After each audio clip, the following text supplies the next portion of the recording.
Hello, this is Muggle with a Mic with Jonah. I'm the only host now. I'm looking through my binder of Magic the Gathering cards.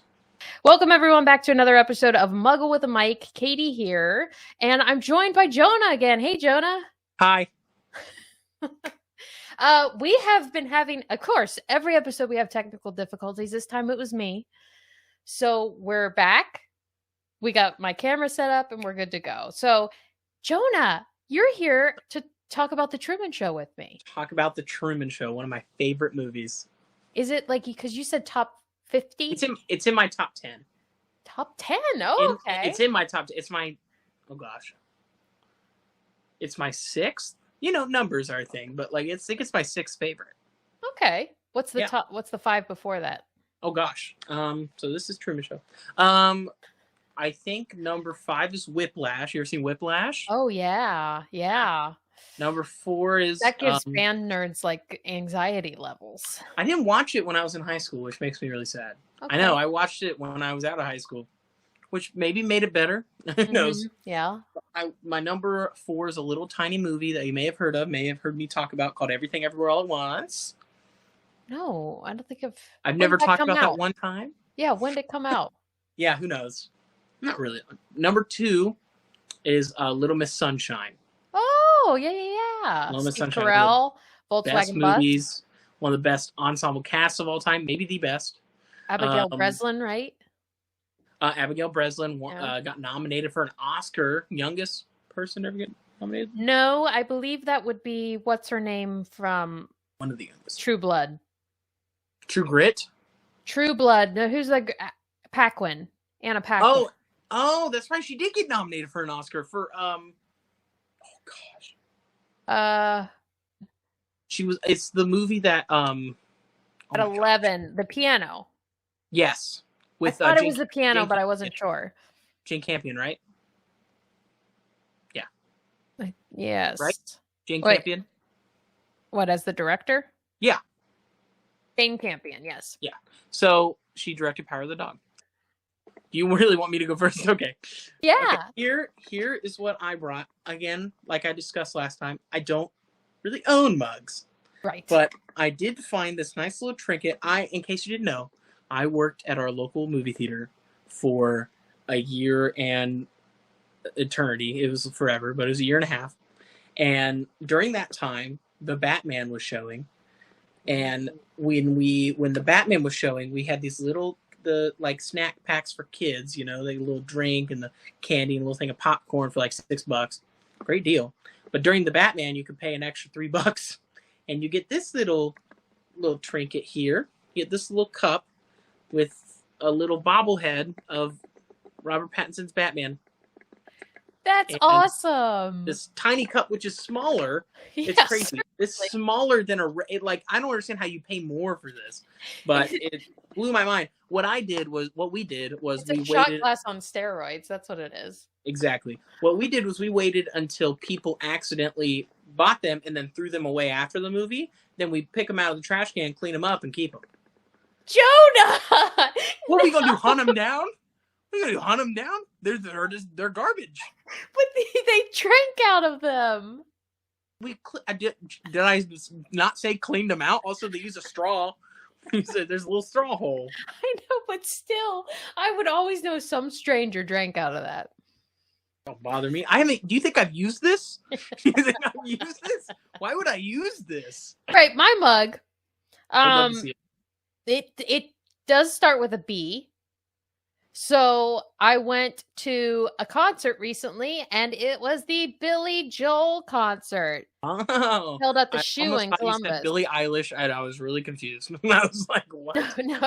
No. Billy Joel, the Piano Man. You see the piano keys, and I do see the piano keys. Look at that. And he's been making music for 50. Is he 50 years making music for 50 years? Yep, he's been the Piano Man for 50 years. How old is he now? Like 80? He's in his 70s.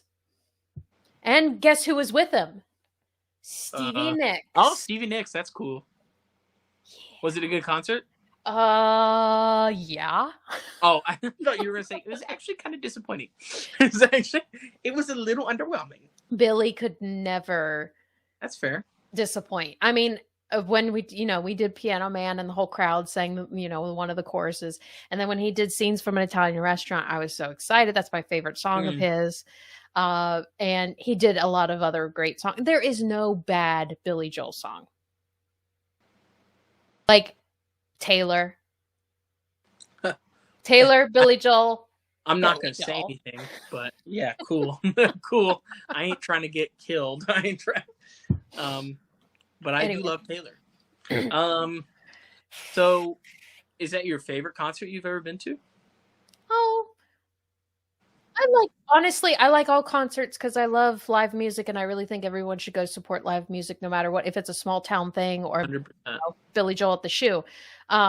Or if it's just, someone at an open mic. Live music is great because you know what? In that moment, all of you people are sharing that collectively together, and you'll never have it again. That moment will never be repeated. 10 out of 10. Profound. 10, very profound. Unfortunately. Arrow was kind of like Walking Dead. It was great at the beginning and then kind of... I disagree. I think Arrow fluxed. I think it went good, bad, good, bad, good. But that's what you said about Walking Dead. Walking Dead was like this. Like it didn't go up and down, up and down. That's what happened. This is a great visual for the podcast listeners. You're welcome. Yeah, because if people are listening, they know exactly what I'm doing because they both watched The Walking Dead and Arrow, just like me. Okay, sir, I am giving you the helm of the Muggle with a Mic, USS Muggle with a Mic, and you have movie news. So before we talk about Truman Show, we got movie news? Yeah, go for it. Movie news time. Is there going to be like a... We'll do it in post. No, what am I doing in post? I don't know. I was making a joke. I'll have a crawler that just goes movie news, movie news, movie news. Yeah, there you go. They're seeing it right now. Oh my gosh, look at that. Oh, whoa. Oh, it hit me in the face. Okay. Look at it go. So, first thing I want to talk about, because this is very important. I feel like it's very important for podcasts like us to talk about this because we are pop culture and media-based podcasts, is that unfortunately the Writers Guild and the Writers Guild strike's been on for 112 days, which is insane, as well as the Screen Actors Guild has been on for almost 40 days.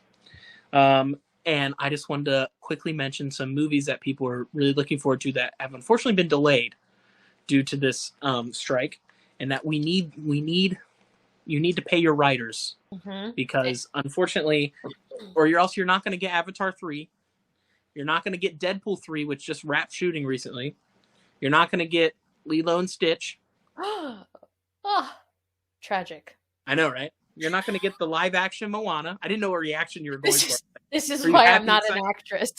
Yeah, that's fair. Pay the actors too, because we can't do it. Dwayne Johnson's paid a lot of money for that. I don't really like Dwayne Johnson, but what he did, I was like, that's pretty cool. You're not going to get the new Mission Impossible movie, unfortunately. You're not going to get Spider-Man Beyond the Spider-Verse. I know everyone's excited for that. You're not going to get Mufasa. What was Mufasa? Donald Glover as not Donald Glover. He played Simba. I'm an idiot. But they were making a live action movie, Mufasa, about the character Mufasa, but it was going to be like kind of in the universe of the live action really bad Lion King. I know people like that movie. I hated it. Yeah, so. Some people said they didn't like it, and so that's why I find that odd. I think it's horrendous. It made a lot of money though. Just watch the original. I don't understand. You're not going to get Superman, and you're not going to get Wicked, because those movies are all movies that have been in production, but have been shut down due to the strike. Wicked was only a couple days away from wrapping. Fun fact. And do you know who's playing Fiyero? No. Jonathan Bailey.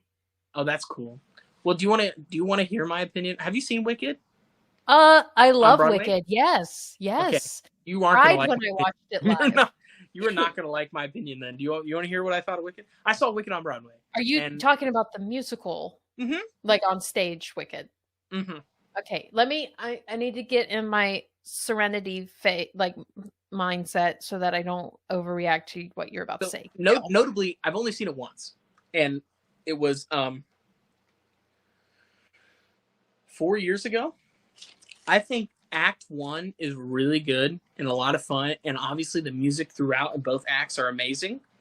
I think the story in Act 2 is horrendous and takes a complete nosedive from the original source material, and I don't like it.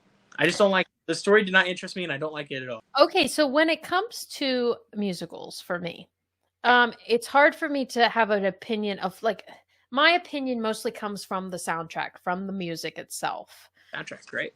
Because we live in an area where we get, traveling through musicals. Right. And so when we do see them, we only see them once, maybe. Right. I would love to live in New York City and see them over and over and have the, the money to do that. But we like just it's don't. A movie. Yes. And that's why I love that Hamilton is on Disney Plus.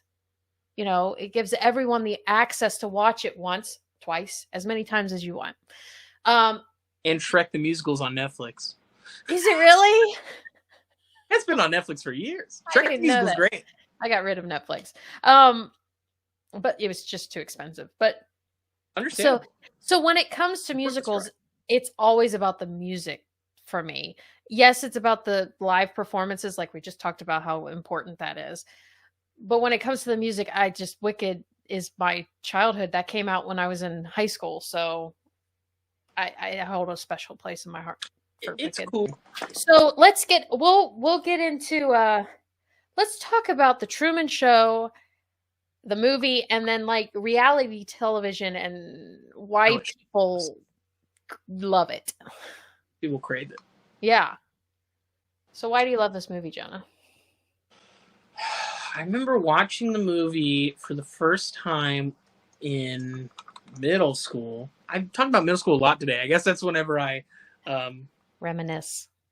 I guess that's whenever I did my most growing as far as my media consumption. But yeah, I remember watching for the first time. It was probably streaming on something. And my introduction to Jim Carrey at the time was just like, I remember I had a DVD box set of like 5 movies with Jim Carrey in them. Truman Show wasn't one of them, but it was The Mask. Okay. The Mask, both Ace Venturas, Dumb and Dumber, and Yes Man. Okay. I would watch those a lot. Really nostalgic about all those. So then when it came to this movie, you watch it expecting another like somebody stop me, like a crazy comedy liar liar over the top kind of thing. And then I remember being really young watching it, expecting that, not getting that, liking what I was getting. And then I remember specifically, I don't know how I watched. I don't remember what I watched it on, but I watched it, and then a couple days later, I couldn't stop thinking about it, so I watched it again. And I remember it was one of the first movies really that, like, even though I was so young, in middle school, I'm like 13, like, I don't know, 12, 13, or 14, and I'm like really thinking about what this movie really means, like what it's really talking about, and what the character Truman is really saying at the end of the movie. And it just really affected me, and I was like, movies can do this. Movies can say things that aren't what they're just saying on the surface level. Like, it's just entertainment. It's actually thought-provoking. It's actually thoughtful, and it made me really think, and that those are the types of movies that I really like. So I really attribute Truman Show to being why I like so many movies today, and why I really think about them, because movies are entertaining and movies are fun, and there's sometimes movies that I just want to watch because they just make me laugh or make me entertain myself, but there's also a lot of movies that do that also make me think a lot. Truman Show's funny. Truman Show's really funny. There's some really funny moments in it, but it's also kind of scary and really eerie and very thought-provoking. The character of okay, I don't remember the character's name. His friend, the girl who Sylvia, gets out of the show, and then Sylvia. Yes, yeah, she is really powerful in the movie, and the things that happen between him. Also, the storyline with his father. I mean, it's a very intense movie, and things just kind of happen. Just keep going, and you're like, if I was this guy, I would like, it'd be a sensory overload. I don't know what I would be able to do.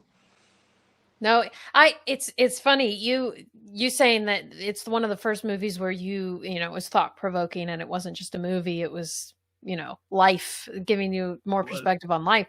For me, because from that 98, I would have been 10, but I probably watched this a few years after. So I might have been around the same age that you were when you first watched it. That's a great age. What I took from it was that was the first, not first movie, but one of the movies that I started watching how movies were made. Oh, really? That's cool. Camera angles, right. How stories told, and perspective from different individuals, because you're looking at Truman, who's looking at the story from one way, and then all these other characters that are looking from a different perspective, exactly. Who know things that Truman doesn't know, and all that stuff. And I just liked, I also liked, you have some of these movies where characters are stuck in a place. Truman is stuck in that town. Literally. Can't get out. And then you have movies like Panic Room where, what's her name? Contact. Who's the character? Well, but they're stuck in that room where, what's her name? Why am I blanking? I haven't seen Panic Room in years. Well, but they're stuck in that room. I love the concept when a whole film is just in one secured area. It's a bottle episode, as some would say. Yes, it's a bottle episode. Perfect. But Community fans. I love Community. We did an episode where we talked about a bottle episode, but yeah. So I really loved the way they made the movie. The camera through the radio, the camera through the pencil sharpener. The scene with the soap falling on the mirror is an iconic scene for a reason. It's just like really. Yes. It's he's great in that movie.